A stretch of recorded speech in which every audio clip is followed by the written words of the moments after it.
दुर्जनपुर गांव में हुए जिस गुनाह ने पूरे बलिया को सन्न कर दिया, पूरे सूबे को सन्न कर दिया, उसी गुनाह पर जाति का वर्ग चढ़ाकर आरोपी की पर्देदारी करने वाला संवाद बोलते हुए नजर आए हैं माननीय। सुनिए इन्हें। यदि तुमको यादव प्रिय है तो सुरेंद्र सिंह को भी छत्री प्रिय है, इसलिए छत्री बालक मैंने बताइए, जिसका जान ही संकट में पड़ जाएगा, जान ही संकट में पड़ जाएगा तो उसमें क्या करेगा आदमी? या तो जान बचाएगा भग करके, नहीं तो जान बचाएगा लड़ करके। दूसरा उपाय नहीं होता है, या तो लड़ करके जान बचाएगा, नहीं तो भग करके जान बचाएगा। तो भगने की भी परिस्थिति नहीं है। वो रिटायर्ड जो है कैप्टन है, रिटायर्ड कैप्टन। आप बताइए, सेना का रिटायर्ड कैप्टन इस तरह की बात करता है तो किस परिस्थिति में क्या? उसका 80 वर्ष का बुढ़ा बाप पीटा जाएगा, उसकी बहन पीटी जाएगी, तो क्या वो चुप बैठेगा?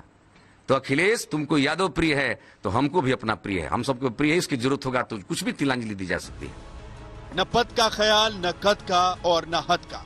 कहने के लिए सत्तासीन बीजेपी के विधायक हैं, लेकिन शब्दों की गरिमा और माननीय होने की मर्यादा दोनों से इतर जाति की डुगडुगी बजा रहे हैं सुरेंद्र सिंह। यदि तुमको यादव प्रिय है तो सुरेंद्र सिंह को भी छत्री प्रिय है, इसलिए छत्री बालक। सुरेंद्र सिंह बोलने के लिए जाने जाते हैं। बड़बोलापन बेसबब भी बयान बनकर कई बार बाहर आ जाता रहा है। इस बार भी वही हुआ। सुरेंद्र सिंह बलिया गोलीकांड के आरोपी और 25,000 के इनामी धीरेन्द्र प्रताप सिंह के समर्थन में खुलकर सामने आ गए। वो धीरेन्द्र के परिवार के साथ थाने पहुंचे मामला दर्ज कराने। यहाँ सुरेंद्र सिंह भावुक भी हो गए।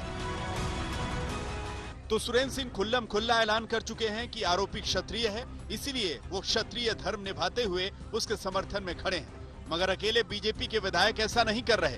दूसरी ओर योगी सरकार के खिलाफ आग राग गाते रहने वाले ओपी राजभर भी कह रहे हैं कि योगी सरकार धीरेन्द्र को इसलिए बचा रही है क्योंकि वो क्षत्रिय है। ब्राह्मण होता तो बिकरू कांड के आरोपी विकास दुबे की तरह धीरेन्द्र प्रताप की भी गाड़ी पलट गई होती। बचा रहे हैं, पलटेंगे कहा? हाँ, अगर वो ब्राह्मण होते तो पलट जाती। हाँ, ब्राह्मण होते तो पलट जाती। इससे आगे बढ़कर ओपी राजभर आरोप लगाते हैं कि योगी सरकार में ब्राह्मण और दलित अल्पसंख्यक सुरक्षित नहीं है। चाहे वो बलात्कार की घटना हो, चाहे हत्या की घटना हो।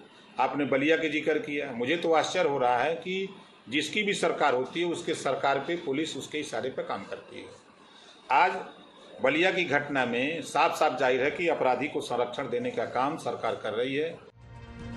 इधर हमारे सियासतदान राजनीति में उलझे हुए हैं, उधर आरोपी धीरेन्द्र का एक ऑडियो सामने आ गया। धीरेन्द्र इसमें बलिया के सप्लाई इंस्पेक्टर दुर्गा यादव को धमका रहा है। अरे इंस्पेक्टर साहब, क्या बात है भाई? जगजीवन वाले में क्या हुआ है? एसडीएम साहब से बात करिए, हमको नहीं कुछ करना। जाके एसडीएम साहब प्रसाद वाला जाके देखिए, एसडीएम साहब से पूछिए। ए यादव जी सुनिए, जिस दिन मिल जाएंगे उसी दिन पूछ लेंगे हम। आप जानते नहीं हमको, ठीक है ना? 4 बार विधायक जी के फोन करने के बाद भी आप मर्डरगश्ती कर रहे हैं। हाँ। सारा नखड़ा झड़ जाएगा आपका। आप जानते नहीं अभी। धीरेन्द्र को फरार हुए 48 घंटे से ज्यादा का वक्त हो चुका है। अब तक पुलिस उसे तलाश पाने में असफल है, मगर धीरेन्द्र पर जाति की सियासत भयानक तरीके से शुरू हो गई। बलिया से अनिल और अभिषेक मिश्रा के साथ आज तक ब्यूरो।